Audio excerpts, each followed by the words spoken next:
I left teaching early on because I saw things I didn't like, mostly in the teaching of reading, to be honest.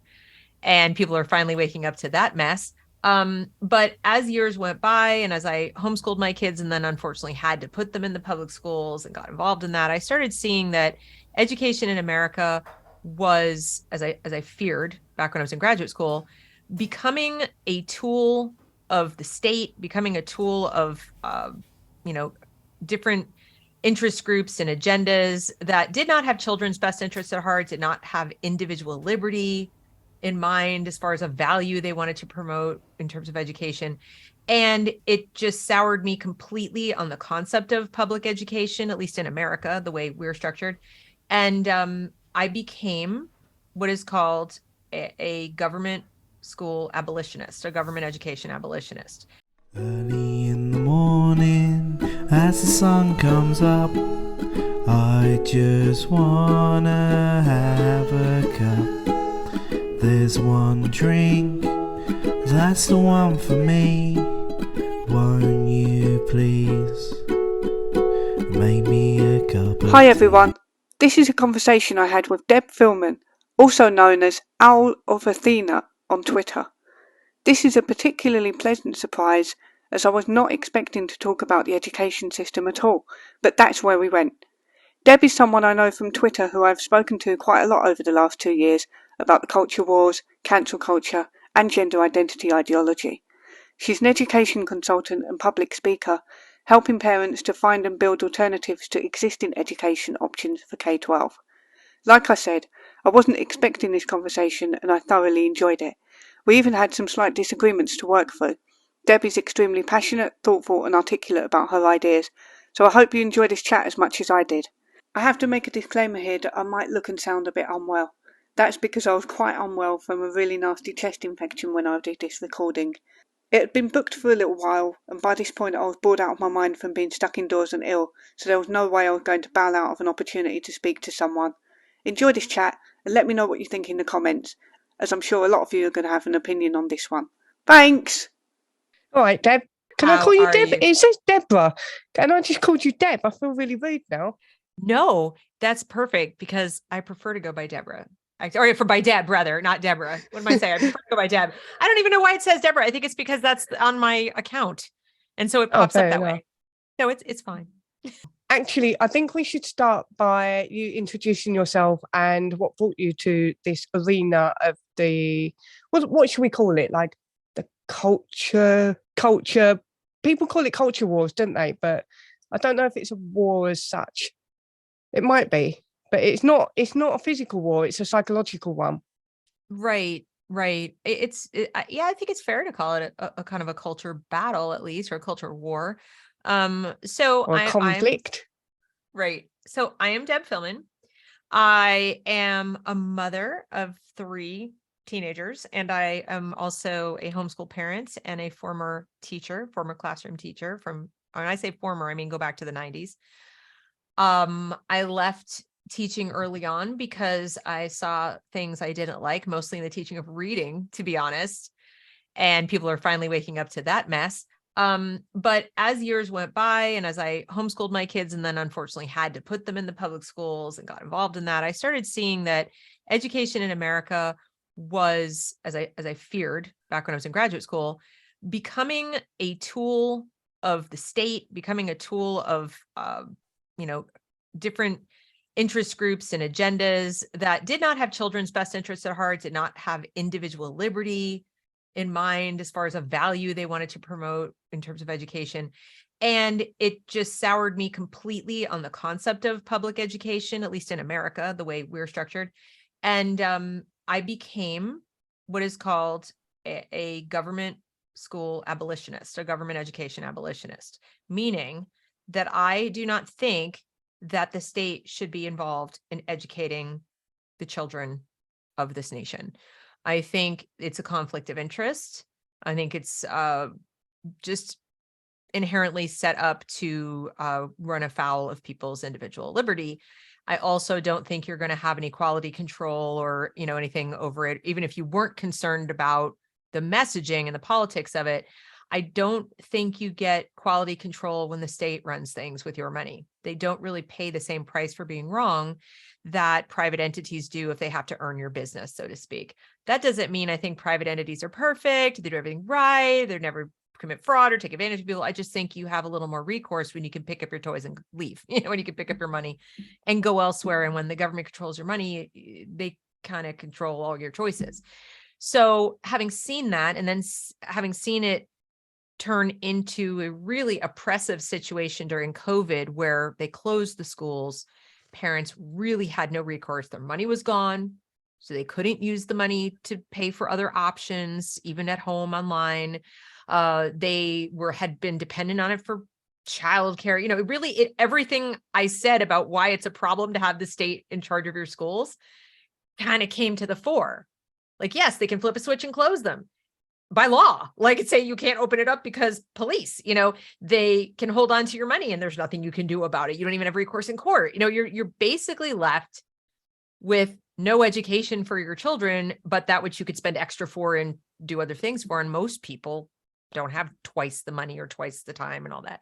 So I kind of decided at that point in time that trying to work locally, as I had done for years, volunteering in the schools and talking to parents locally, wasn't reaching a broad enough audience. And I saw this as a much bigger crisis even than I could handle locally. So I started a YouTube channel with no thought that anyone would really even watch. It was kind of more like, let's see what happens.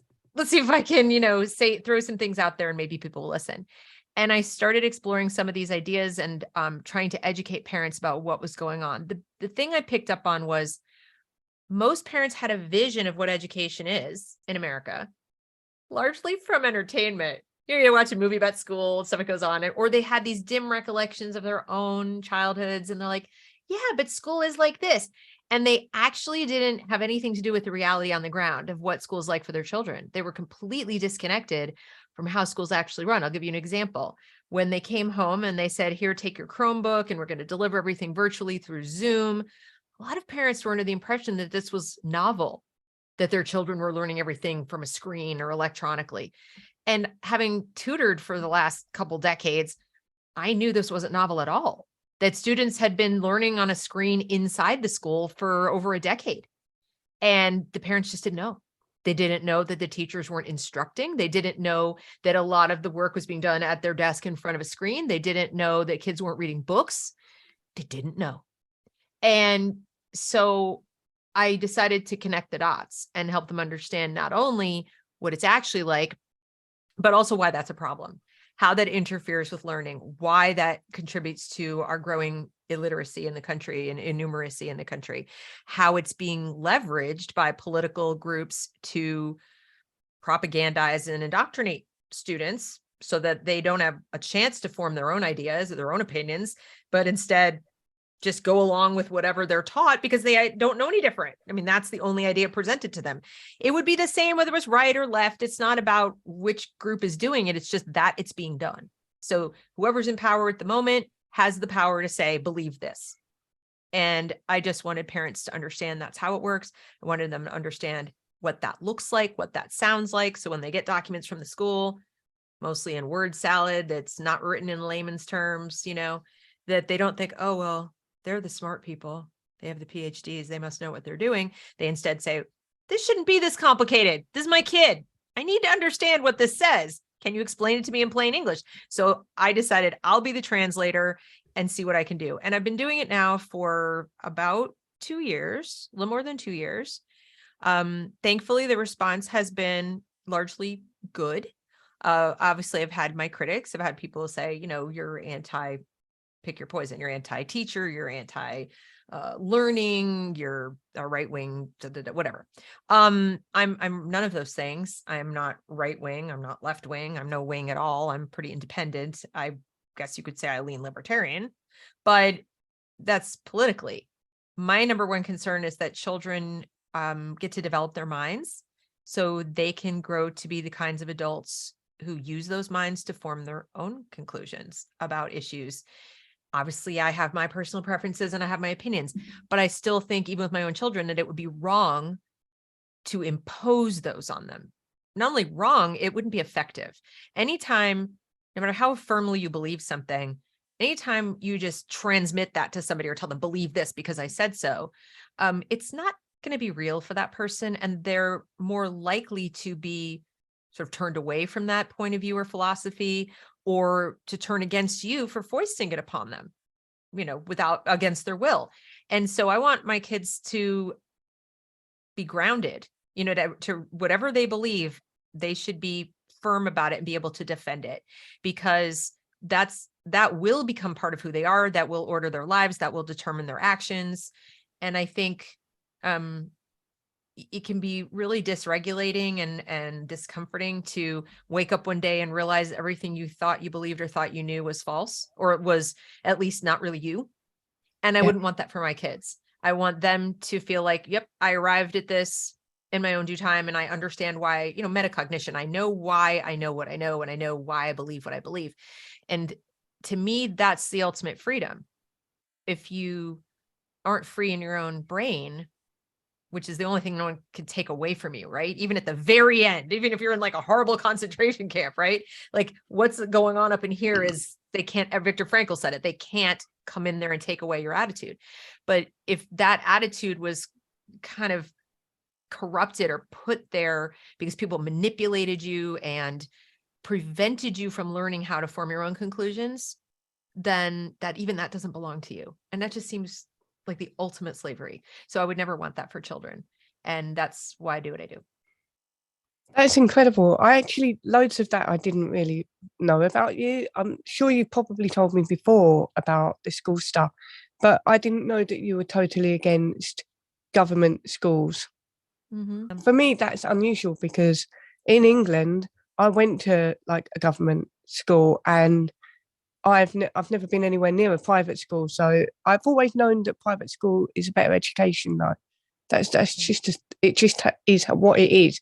Like with government schooling, you get what you pay for, don't you? And what you pay for is everybody puts their taxes in, but you don't know if the government is really spending the money on what is needed, because the schools are always underfunded and the teachers are always paid not very much. And there's always all the schools I've ever been to, I say that as if I've been to many schools. I haven't. I went to like 2 schools, but my secondary school especially, there were always substitute teachers for everything. Not everything. That's a lie. That's an exaggeration. But for a lot of subjects, so there were substitute teachers for art, for maths, science, English. I think I had a solid teacher. History, I think sometimes I had a solid teacher, but there was always substitutes, and they were coming and going as well. So there was a lot of everything being up in the air education-wise, and not a lot of focus. And I think that's some of the reason that I didn't really take value in learning when I was in school. I think that's quite common, actually, for people to not value learning. And I really started to value learning when I left school and the internet came along. And this is really naughty, I don't know if I should say this online, but I used to make, and I don't know how I did this, but I used to make like fake accounts to access like the Harvard lectures and then listen to those. And I used to just pick some of the things that I find interesting and just listen to them. And when podcasts came along, I was listening to podcasts in like 2005 or something. And I found it really interesting to learn things. And that's where my love of learning came from, because all of a sudden I was doing it on my own terms and listening to the things that I find interesting, and then finding other things that I find interesting. And I was doing it in a way that I could absorb the information, if that makes sense. Whereas in school, sense. It wasn't necessarily like that. I do have criticisms of schools, and I'm worried about the way schools are going at the moment, especially with the ideological stuff.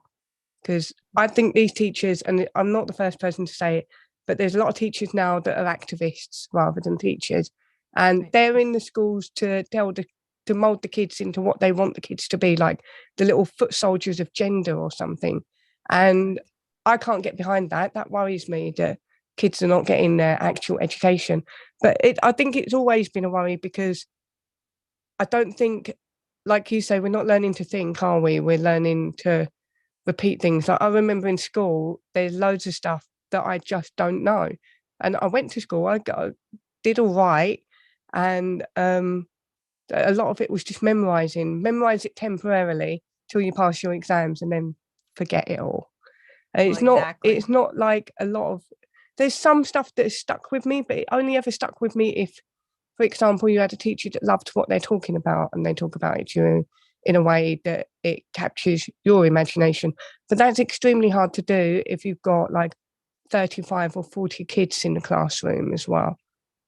That's right. And that's one of the problems with having the state and education be so inextricably linked, is that especially in the Western democratic society where we have equality under the law and things like that, you know, those are good things, right? But what it means is that if you're going to collect tax dollars from everybody to fund education, it means you have to take everyone in the same building. That means that by definition, you pretty much have to create a standardized system, because how else could you be, I hate to use this word, but equitable in your distribution of this education? And even when they say that's what they're going to do, they still don't do a very good job of it, because there will always be interests pulling and tugging politically, saying they want more. You know, so for example, in the United States, where we pay for our schools largely with property taxes, if you live in an area where the homes are bigger and they're more expensive, and you're levied property taxes based on the size of your home or the amount of land that you have or whatever, back in the day, how many chimneys you had or whatever, that if you're paying more, then you sort of feel like, well, why can't I have more? I'm paying more, right? They don't feel like, you know, I'm paying more, so everyone gets the same amount. That's redistribution. That's literally socialism. So there's a constant tug between, once it is in the hand of the states, it's exposed to the whims of politics. There will be politicians trying to get elected who are going to listen to these people and listen to these people, and whoever's got, you know, more money, more power, more whatever to pull the strings is going to get their wishes. And but don't you think children's education shouldn't hang in the balance of who's trying to get and keep power? No, I agree with that. But then I think that some things, having some level of socialism is good. Because obviously I'm in the UK, so the education system is socialist, isn't it? Because right. it well, is. It is here too. Yeah, it is here and too. so and it is there too. But like you're the American idea of paying for education is a bit different to ours, because with like higher education, for example, I know my partner Duza, he missed getting his higher education for free just by like a year or something, and before that it used to be free, and now it's not, and you have to pay for it. And that's very controversial, because we don't pay for our education here. It's a socialist thing. And so what do you think about what happens with poor families and poor kids then? Where do they get their education if they can't afford to go to a school of their choice? Well, I get asked this a lot. And what I say is that, you know, it's a really tough thing to talk about, because for, you know, over 100 years in this country, and certainly longer in the UK, this has been all anyone knows. So many things now are ordered such that any opportunities to do it privately have kind of gone by the wayside. They've gone away. So people can't imagine it. It's like this false dichotomy. It's either this or that. And it would take a while for the market to catch up. That said, I don't think it would take as long as people think. And what I mean by that is that I truly believe that if we edged our way off this system as follows: if we agree as a society we want an educated population, that's what the argument is right now, right? That's why we have to have this. But we said, but we've also proven as a society, the government's really, really bad at running it. Like really bad at running it. Incompetent. They're completely incompetent, corrupt, etc. It's too exposed to politics. So how do we scale that back? So now you've got people in the United States and these sort of school choice bandwagon saying, just open it up and let people have, the government will give them like a pile of their money, a percentage of their money, to go and take it somewhere else to a private organization. Now, I'm opposed to that because it's still filtering through the government. Like the money's still getting collected first. A certain amount will be wasted in the churn. You're going to have bureaucrats pushing it around and deciding you get it, you don't get it, whatever. And it's also open to people saying that's not fair. And now they'll have regulations. They'll get to decide what education is, et cetera. Okay.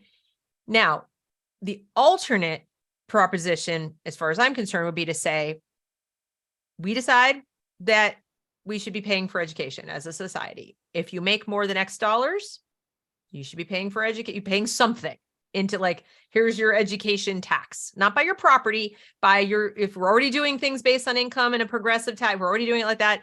Let's go with that. People are used to that. Don't love it, but it's a compromise. And say, this is what it is for you. Now, you got a couple choices. You can check the box that you're fine with the government collecting it and distributing it as the government's going to do. Or if you want to put in the field, like, I have contributed my percentage to such and such school, to such and such charity, that's an education charity, whatever, okay? So that they can provide education in an alternative way.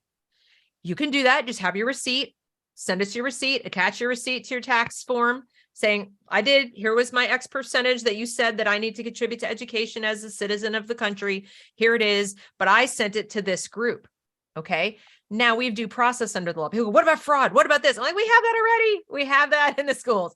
So we have due process. If there's evidence that this charity or that group or whatever is not doing right by the kids that are going to those schools or getting grants or scholarships from those charities, then you collect the evidence, you deal with that. But guess what? Because you're dealing with it so decentralized and the small, this charity's screwing up, that's screwing up, it's gonna be a lot easier than suing the government, like suing the state, going after a behemoth that is kind of has immunity. So when you decentralize the potential for corruption, the potential for fraud, you also make it easier to fight it. When it's centralized in a giant thing like the government, it's really hard. I am not going to sit here and tell you there won't be any, because human beings do what human beings do. I just think that that would be a more free market solution. It's still socialistic in the sense that the society is still saying, we value education and we think you should have to pay for it. Like by law, we've decided that everybody should chip in. Okay.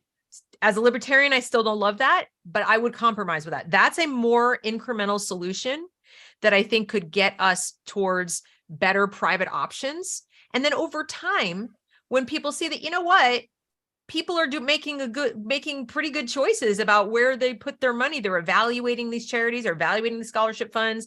Kids are getting better educated. Parents who live in poor neighborhoods are able to apply for, a variety of different schools because the scholarship funds are better funded. And people say, but then the public school will be defunded. I'm like, if the public school sucks, then it should be. Or at a minimum, maybe that's the clarion call to the government, the people running the government school, that they need to do better if they want to keep that. That is a hot take, to defund the public schools. That's why my face went like this. If they're not doing the job, it's like, I mean, and people act like I don't want poor kids to get an education. I do. I understand your idea. So I understand the idea of, if it's shit, get rid of it and make a good thing. But even though we're talking hypothetically here, of course, because we're not in charge of the countries we live in. But no. What I would worry about with your theory is definitely the kids in families that can't afford to even contribute. That, like, families, like when I grew up, my family were on benefits, so we didn't even pay. Well, those taxes. people wouldn't have to. Yeah, so those people would be the most eligible for the scholarship. All scholarships would be like, I would assume would be needs based, or at least talent based. So if you had like a school for very talented children and, gifted, then they'd have maybe a needs plus talent, that type of thing. So absolutely. I mean, because I think that represents most people as well. I think most people are in the working class and poor bracket.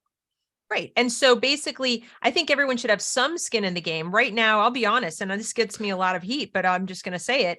I think there are too many parents, even among the working classes, who, because they don't pay those bigger property taxes, whatever, they don't have enough skin in the game as far as paying for the education of their children. Yeah. So you're talking about giving power back to people over the education that their kids get, right? Rather than this is where we live and this is the school you've got to go to, and if it's shit, then tough luck.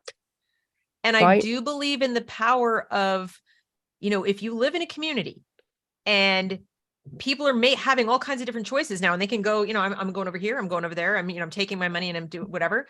And you're, not in the majority anymore of parents who kind of don't care and just be like, I'm dropping you off at the school I'm assigned to. That social pressure is a good social pressure. The social pressure to take care of your own kids, feed your own kids, educate your own kids needs to come back. That used to be the responsibility, case. right? Yeah, a little bit.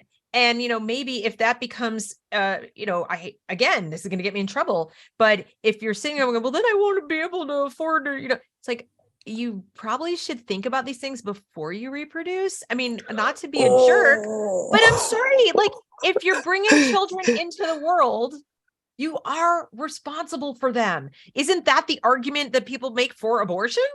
And Like, I here's the thing, don't make that argument, but I'm just saying. I'm all for personal responsibility. I'm actually becoming like quite a big advocate for personal responsibility.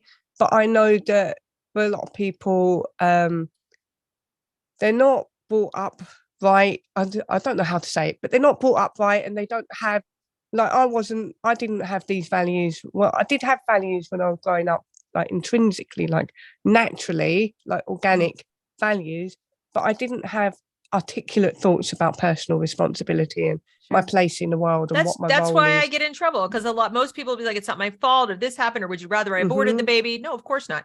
And what I'm saying is that I think there can be a meeting in the middle. In other words, the more the free market is empowered, is able to function freely without the government like regulating and doing these things and like taking all the money out of it to feed the government machine. Yeah. Then I truly believe better solutions are going to come up for those very people who are like, I don't know what to do and I don't have money. Okay. By the same token, I think the same people who go, it's not my fault or whatever, are going to get used to over time being able to make their own choices. And they're going to see the power in that. It's not a negative. It's not a dig on you. It's not, we're not trying to burden you or make you like suffer. It's just like, wait a minute. The flip side of I have to make this decision is I can make this decision. No one's putting a gun to my head and saying your kid has to go over here. Because for every parent who says, what am I going to do or how am I going to pay for my kid's education? There are probably 10 lined up who say, I want better for my child. Just because I'm poor doesn't mean I don't want the best education for my child that I possibly can find. I just am not allowed to go anywhere else. I'm stuck. I'm imprisoned in this zip code or whatever. And so that's mad. Because you've got to be in the right area, right? I think that's the same here. I'm not sure. I don't have kids, so generally, it's not my. I mean, I think there are charters even in England where you can form a sort of privately, like, it's not private, but it's like publicly funded, but you apply to like a charter school, like we have here. Now, interestingly, I would also rather see an expansion of the charter system than having government give vouchers, which are sort of like food stamps, if you will, or, EBT cards, as we call them here, to go to a completely private institution. Because I think what then happens is the government gets its fingers into the private schools and changes them so they're not differentiated from public schools. Whereas charter schools, interestingly, while they do get some public funding, they are responsible to a large degree for raising money to make up the difference. In other words, the money isn't given directly to the parents per se, it's given to the school, but the school can set itself up with a certain philosophy or a certain, way of teaching. And then they have a lottery to get in. Now, I don't like the lottery system because it leaves a lot of kids out. But if we expanded the charter system and allowed people with good ideas to say, hey, government, I have an idea, I have a charter, et cetera. Now, the problem is we've seen that be corrupted as well, because again, government is a big pot of money. So your chance of corruption goes up and gets bigger, the bigger the pot of money that you want to steal from. So when you decentralize that, the possibility for corruption still exists, but it's smaller, it's localized, it's easier to fight. So that's why I always will fight for the more individual solution. I genuinely believe, just like in the United States, before we had mandatory public schooling, we had churches, like virtually every church had a school, and you didn't obviously pay to go to it. You maybe made a tiny little donation in the plate, but it was part of their mission, so to speak, to educate the community. And whether you were Catholic or not, you could go to the school and be educated. Now, obviously, they would teach you religion too. So if you don't want your kids to learn that, then I guess maybe you wouldn't go to that school. But there were, different Protestant schools, Catholic schools, Jewish schools, Unitarian schools, Quaker schools. I mean, United States, we had all kinds. And there were so many community schools that local communities just said, hey, let's pool our money. Let's like put money in. People didn't put it in equally. They were just like, I'll put it in. And they'd have a little school for 100 kids or 200 kids or 50 kids or whatever. And we had one of the highest literacy rates in the world, even for the working class. So, like my grandfather, a classic example, born in 1896, he was the child of Russian immigrants. They were poor. There was a local school that he went to. It was a community school called Erasmus Hall. And this school was, I don't know. I would guess you would call it public, but it wasn't like public the way we have public today. It was public in the sense that the local community said, let's have a school. And they kind of paid into it and had a school. And it was a very fine school. And he learned Greek and Latin and all kinds of wonderful things. And this kid of parents who spoke not a word of English, not only grew up and went to college, I mean, he had to work his way through, but he went to college on a scholarship. Then he went to Columbia Law School and, made it in life. And so we forget, we act like it's always been, so bad that people wouldn't be able to, but no, we actually had solutions. They were taken away when the government took over the system, which it largely did in this country. I can't speak to the UK, but it largely did in this country because of xenophobia and racism. They took those options away. So when we had large waves of immigrants coming here, okay, lots of them Catholic, they weren't Protestant anymore. It wasn't from like Northern Europe where we could count on nice white Anglo-Saxon Protestants. Suddenly they're coming from Eastern Europe, and suddenly they're coming from Southern Europe, and they're Catholic and they have more darker skin.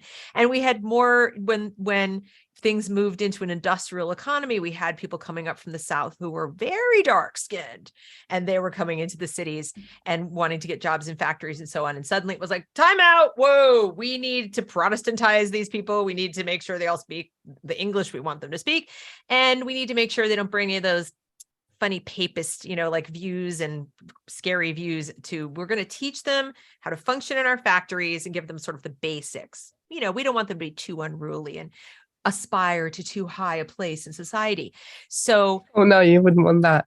No, and if people watching this now are questioning me and saying that sounds crazy, that couldn't have happened, they were open about it. They talked openly about keeping people's aspirations realistic. Making sure. Wow. But is that a yes. class thing? Because like I know here class is really important. Like it's really embedded in the bones of our culture. But everything you're saying is making me really want to look up the history of schooling in the UK, to be honest, because I don't know how it started or why or anything. Right. And you might be surprised. Yeah, you might be surprised because certainly when I started learning it, most people assume, oh, well, they decided out of the goodness of their hearts and they wanted people. They wanted people to be educated. And then what you come to find out is like, no, in many cases, they wanted to keep the class structure as it had always been. They didn't really want immigrants to be able to rise up through the ranks just by their own merit. So what better way? We know that the Prussian model, which is the one we adopted in the United States, was explicitly designed to make good little soldiers for the empire, like good little military, like sort of march in step, follow orders, do what you're supposed to do, don't do what you're not supposed to do. And that's the model that the people who went to Prussia or Germany at the time, Germany now, Prussia at the time, and came back and said, oh, this model, this is what we need in the United States. That's why they liked it. They didn't like it because everybody was so smart and literate and could make themselves into individuals aspiring to great heights. That's interesting though, because like I do know actually one thing about education in the UK, because I remember reading about it was children used to work in the mines and chimneys and things like that in the UK, and they rebelled and they had a protest and they revolted, and it was so that they were protesting for the right to go to school instead of go to work or go to school and work. And basically for them, what this was about was working class kids wanting a better future. And so that they fought for the right to be in school. But I imagine back then school had an actual value to it. It was a system that you go into so that you can come out and get a better job rather than be in the mines all your life. And nowadays, that's not what school does, especially higher education. Like your basic schooling is as basic as you can get, but with your higher education, and I'm sorry, I'm changing track a little bit. People are going to university, and I noticed this in my generation. All my friends went to university. I didn't. I didn't have any money. I didn't do any of that. I went and worked in a factory rolling up Harry Potter posters and putting them in boxes. That was my job. And they all came out of university and were applying for the same jobs as me. Yeah. Do you know what I mean? Like, and Same as the United States they right had now. a chip on their shoulder about it. Like, I'm in debt. I've been in studying for years and years and years, and now I've got to apply for the same jobs as you. And I was like, well, did you not think about what you wanted to do in university and what you wanted to get out of it? What courses did you take? Because a lot of the courses people are taking now are rubbish courses. They're like Mickey Mouse degrees. They're nonsense. You know, like gender studies and things like that. I don't like. Obviously, people are making a grifting career out of it now as well. But what education is for, or was supposed to be for, in theory, is not what it's for anymore. It is to make money out of people. So that's why I'm worried about your idea of making it so people have to pay for it, because I understand where you're coming from, and I think your ideas are really, really good, and I want to think about them and talk about them to you again as well. But I don't want anyone to think that I think a private school education is the best way for all kids or anything. That's not what I'm saying, because there's no one size fits all for education for children. And that's another big reason I oppose the government system, because by law, it has to be standardized. It wouldn't be fair, right? It wouldn't be right to have like this public school is way better. But even if it was private, there would have to be a countrywide standard as well, because only if it's taxpayer dollars. But the thing is, with, like, for example, here you get your GCSEs. I don't know what that is in America, your high school diploma, but you get your GCSEs and it's got your grades on it, and that dictates what jobs you can go into or where you can go next with higher education as well. See, and I'm opposed to that. I'm totally opposed to that. 100%. Oh, really? Oh, absolutely. Because I didn't like it. I think it's terrible. I'll tell you why. Mm-hmm. If I've got a moment, I'll tell you why I didn't like it. Because I failed my maths GCSE. I failed it 3 times, and I struggle with it. I've got like dyslexia, but with numbers.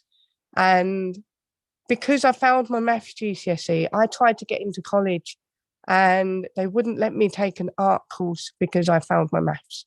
Yeah, it's ridiculous. So I got a job. No, I see, and this is the problem with how we have education set up as sort of a credentialing process, how it's set up for everybody else but the student, when it really ought to be up to the market to make these decisions. So what I mean by that is, if I do think that children have sort of it's kind of a human right to have access to education. No one should block you off or say you must go to work, okay, as a child, or you can't go to school. I don't think that's right. But that said, and I do have faith that most parents want their kids to learn how to read and write and do the basics, because you really can't function in the world independently without the basics. But once you get, let's say, like a, 3rd, 4th grade education, which ought to be, I read fluently, I can do math, basic arithmetic, and so on. And I can write, and that's legible and so forth. Beyond that, I think it should be very much what the parent and the student kind of want to learn, when they want to learn it, and follow that as they see fit. So for example, let's say you are a 10-year-old child and you're literate, you know how to do basic math up through fractions and decimals and so forth. You're not doing calculus yet, but you know the basics. And you say, you know what I've discovered from doing all my reading? I'm absolutely fascinated in the history of my country. Now I just, that's what I want to do. Okay. So the kid starts voraciously reading about that and studying that, and then says, now I'm really interested in, and they go off.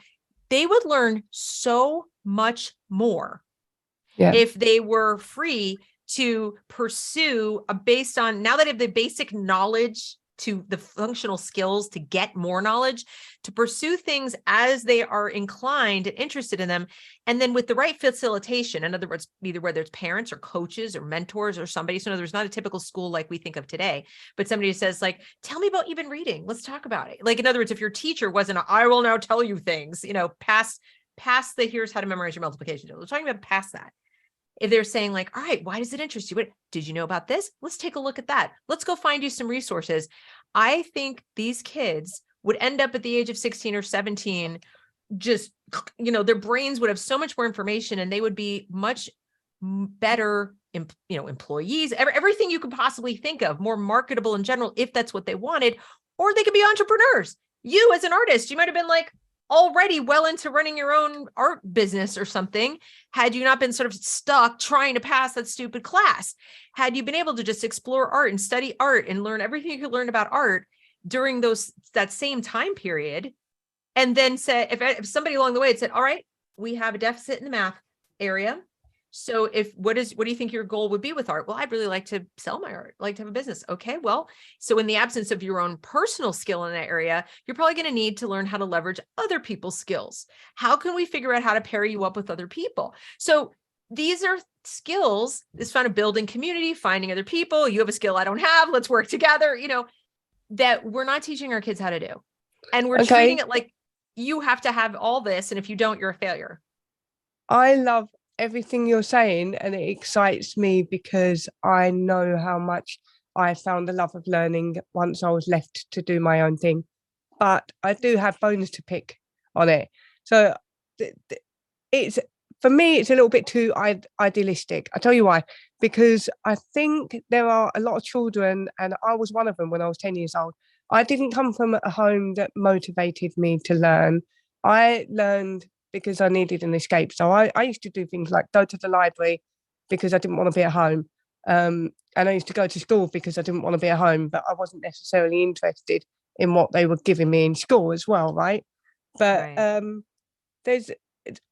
I don't know, without that, the correct guidance and motivation at home, without the ideal background, would that kid thrive in that environment? Because sometimes it's good for you to do things you're not necessarily interested in, like the maths. 100%. It was good for me Yeah. to practice that.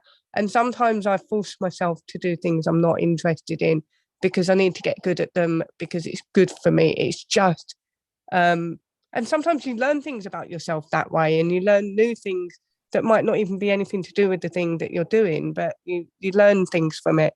So there might be things that kids miss out on if we have the ideal world where they can only learn what they want to learn. Yes, I'm not suggesting necessarily that kids just be kind of left to their own devices. What I'm saying is that if you would need, I'm talking about how we structure school. So you asked me like, well, school doesn't really work as a credentialing system anymore, partly because our economy has changed, partly because it just doesn't work, period, because people are different. And what I'm suggesting is a different structure altogether of education. So let's say there is a place that the kids go. So I'm not ruling out that there are schools, or what you might call a school. Okay. Yeah. And I'm certainly not suggesting that all kids would be able to fend for themselves. I'm just saying, let's take a real look at how people learn and what excites them, and change schooling or education so that places like that exist, and parents or children, for that matter, of a certain age could choose them. And the other thing I think is that, and I don't know about your family, but I like to believe that while there are always going to be those families where the parents are just totally checked out, horrible, dysfunctional people. And in those cases, I think we already have a system where, and we should have one, where the vulnerable children, somebody, and it's probably going to be the state, is going to come in and say, we have to protect the rights of this child, and we have to make sure that you're not actively preventing them from getting an education. But beyond that, I would love for there to be different options where the person in charge of doing that is not so predisposed to the government option, like, yeah, let's take you under our wing over here, but has a variety of different choices and is trained to look at the individual child in front of them and say, all right, what we have here is we have an artistic child. We have a child who is very autistic, will need to learn math, but is probably going to need to learn math a little differently than the kid who's super math oriented. Okay. So let's see, what are our options? We have these 4 schools that they can get to within, I don't know, walking distance, short driving distance, has a bus, whatever. Let's take a look at these options, see if these are options. And so the choices would be broader, still not going to be perfect, but broader enough that kids are going to be able to get out of it what they need to get out of it. These would be student-centered learning centers, as opposed to society-centered learning centers or economies. Right now, they're based on like this false notion of what the economy needs, and it's getting worse. The World Economic Forum wants our kids to be taught strictly so they can gather data on them and plug them into jobs. It's downright, in 1984 levels of creepy. They're collecting so much data so they can quite literally structure the lessons according to, you'll fit nicely in here, little people widget. And I just see that as really oppressive, and people don't perceive it because they're like, but it's free. They're giving it to free. And I'm like, yeah, it's free because they want to take you and stick you here. They've seen what happened to your friends. They've seen them come out of college and they're like floating aimlessly. They're baristas. They're mad. They're angry. They're bitter. And they're saying, oh, we'll fix that. We'll qualify you, diagnose you, label you, pinpoint you from the age of 6 on, and predict your every need and your every move to the point where we're telling you what you need. So that by the time you're 17 or 18 and we say, here's your job, you fit here, you don't even argue. You're like, it's a job. I get income and I fit here. Oh, okay, cool. The only people who are going to be opposed to that are people who somehow like intrinsically, those people, there always exist, that like iconoclast was like, I don't want to do that job. I don't care how well it pays. I don't want to do it. And now you're going to have friction again, but we're not there yet. Right now, if you tell people like, we're going to make it so everyone has the perfect job for them, it's just so perfectly suited, most people are like, that sounds awesome. They don't think maybe I won't like what they pick for me, I think that sounds a lot more organized than I would have said that this all is. I think this is all built on a lot of the problems we're seeing are down to incompetence, and I think people checking out of their jobs as well. They don't give a shit about being a teacher. Oh, for sure. But the people writing the programs that they're putting in the hands of the incompetent teachers, and who better? When you say, here, all you got to do is you fill out the survey, every day do a different survey, and the computer will tell you what to teach. Here's your script. Here's your materials. Here's the lesson plan. And the teacher's like, so this is awesome. There's no thinking involved on their part either. No, they're not teachers. They're just kind of like human delivery system. And guess what? That's going to go away soon enough too. They just can't fire them all. They can't fire them all. So they're going to like kind of phase it out. Right. And they'll phase it out and make everything is going to be, they'll have like one person in a building for like 300 kids or something. And everything's going to be a screen. They're just going to go around and be like tech support for the screens, and they'll be beautiful and they'll have organic meals and everything will seem so wonderful. But ultimately the kid's staring at a screen all day. And then they collect all this data about your child and they give the child the lessons they think they should have. And then they pop out at the end, allegedly qualified to do 3 things. And they go do that job and they claim everyone's going to be happy. When I say they, I'm talking about people very, very high up in the food chain at like UNESCO, places like that, where they genuinely believe, I think they're wrong, but I think they're true believers. They think this is going to be so beneficial for society, so beneficial for humanity, if we can just predict what everybody needs and predict what everybody will want and then do that. And of course, me being a person who believes you get one life and it's yours and you own it and you should be happy and like you should make those choices, even if sometimes you mess up and make the wrong choice. I think it's horrible. It sounds dystopian and creepy to me. But it certainly doesn't work anymore the way as you describe it. I go to college, I get a certain amount of status, I get a certain amount of income because I have this piece of paper, and it does not work like that anymore. It's really just they're selling pieces of paper. Yeah. And they don't really do what people think they're going to do. And they're not for kids. They're not, I shouldn't say kids. They're not even for the young adults that go into this, and they're being exploited, in my personal opinion. So I would like to see a system that is geared more around a true education, and a true education is going to be increasingly decided by the individual. So the younger you are, the more the adults have to decide what you're going to probably need. And then the older you get, the older you get, the older you get. And if they did that right, right? If they did that and you had really solid skills at an early age, your capacity, even yours in your environment, your capacity to make sort of good choices on up the food chain about what else you need to learn would be greater. It's like a domino effect. So no, they couldn't take you out of grade school with probably fair to middling basic skills and then say, go Birdie, pick what you should learn. You'd probably be like, what? But well, we had a tiny bit of it. Like in secondary school, you get to about 14 and you're allowed to pick. You're not allowed to pick your English, maths and science. the You have core, to have right? those, but you're allowed to choose some other subjects around it. And obviously, you know, I just chose art and history or something like that. And It's so segmented, right? it's So in other words, but I don't disagree with the keeping the English, maths and science, because those are things that I think I would have forgotten a lot of my maths if I didn't have to do it again. So fair enough. Yeah. and you So, know, but and that's like what I we would said call a earlier traditional about, education, a yeah, some traditional things classical. you don't get to choose and some you do. I think that's quite good. I was going to ask you as well, because we're going to wrap up soon. I was going to ask you, so these ideas you've got about the school system and the education system, how do you go about making these changes? What do people have to do? Well, it's not going to happen top down. In other words, government's not going to come along and go, we relinquish our power. Or, hey, So Debbie, we listen to, they're going to yeah, call you no, Debbie. Government's yeah, going to come along and call you Debbie and go, hey, Debbie. right. They Hey, probably would Deborah, we've too. listened to your chat with the famous artist Birdie Rose, and we really liked what you had to say. Let's change the entire system for the entire country. No, not going to No. happen.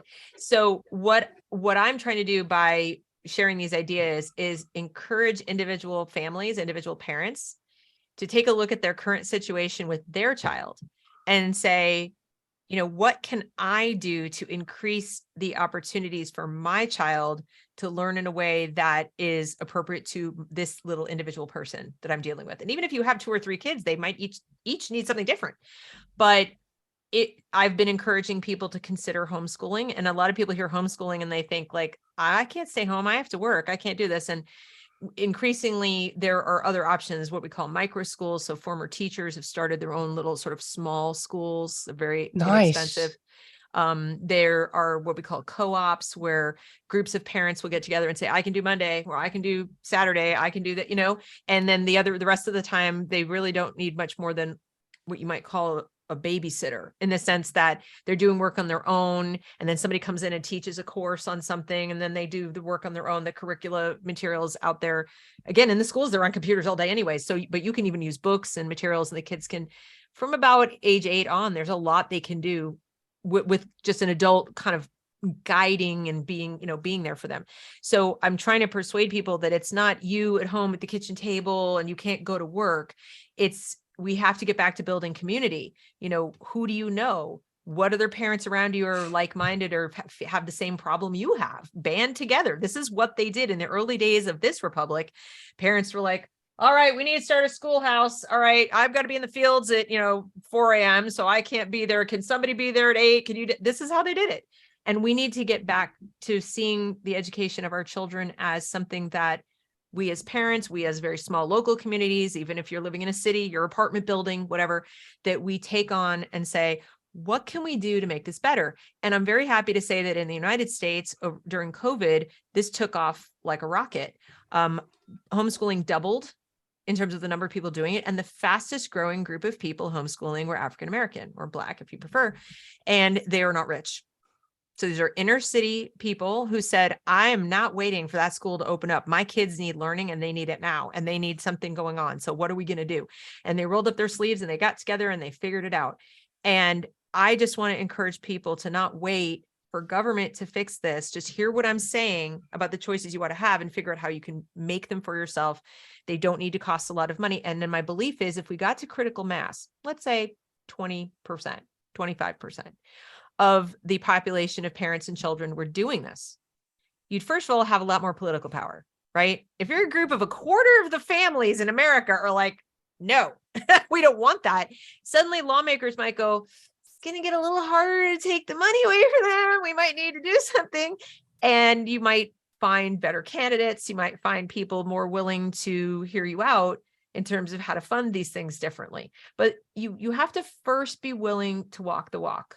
You have to be willing to give your own children that which you think other children should have. Otherwise, you're kind of a hypocrite. I mean, you're not really trying to demonstrate or lead by example that this can be done. So my voice is, I'm trying primarily to say to people, if anything I say resonates or you think you'd like this for your child, go do it. And if you want help, I'll try to help you. But yes, it's ridiculously optimistic and idealistic to think that government's going to wake up one day and listen to Deb. That's not going to happen. And where can people find you to get help? So they can find my YouTube channel is The Reason We Learn. I have a locals community, thereasonwelearn.locals.com.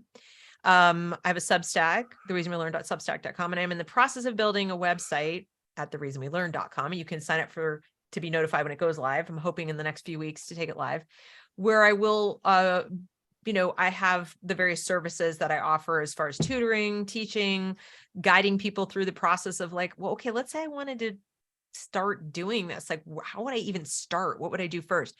So I offer that as well. And it is, having done it myself, I can tell you that I did not leverage my teaching background.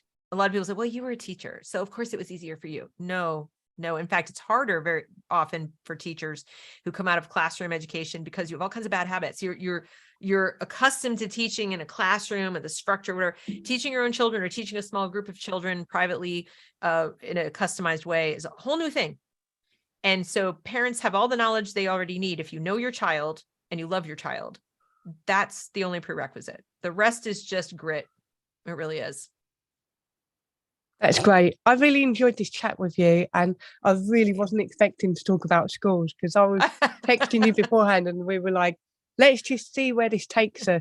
And then when I heard your intro, I was like, this is blowing my mind. I need to talk about this. Well, It's maybe been you fantastic. can go study up on the history of the UK I'm going education, but you to. could teach me because I know United States, but I don't know the UK at all. Do you know what? I'll do a little study up and then maybe you can come back and we'll have a little chat about the differences between the histories of the school Right. systems and maybe talk about what would be ideal in both situations, because I like Right. your idea as well about the homeschooling. And actually you're right, sorry, I'm a bit ill, that did pick up during lockdowns and a lot of people took on homeschooling. And I've always known homeschooled kids to be better off in terms of their education. They've always come out more articulate and able to think and motivate themselves and things like that. And that's been my experience of homeschool kids. I've known quite a few when I was growing up. Right. They're not nearly as weird or awkward as people say. No. If it's weird, it's that they'll look you in the eye and they'll have a conversation. That doesn't always happen. But I thank you so much for having me on and for indulging me in my little rants about school. I know it's idealistic. I just want your audience to know that. But I also know that we don't move the ball forward if we don't talk about things as we wish them to be. You've got to start somewhere. I think it's great. I'm glad you talked about it. I know I said it's idealistic. I'm just going through things, hearing it for the first time. So I'm picking up on what I think. Right. And it's given me a lot of food for thought. So I will think about it more afterwards. And I'll probably go, oh, what about this? And what about that? And I'll write them down and we'll get back to this conversation next time. That'll be great. I know that a lot of people say, well, what about the poor kids? And I'll say, they're not well served now, tragically. Yeah, they're not. That's one of the reasons true. I do what I do. The only thing I had to say about that really was school is somewhere to go as well. That is true. And that is why I will tell people I'm not anti-school. I'm anti-government running the schools. For some children, school is a haven. They need it. Either they need structure because home is chaotic. They need a safe place to go because home is unsafe. So I am not anti that at all. I just think that there's a conflict of interest and they're not well served when the government runs it. I think you've got a point, and I've really enjoyed this conversation. And I'm going to wrap it up here. Thank you for coming and talking to us. Got to figure out how to end the video. There we go.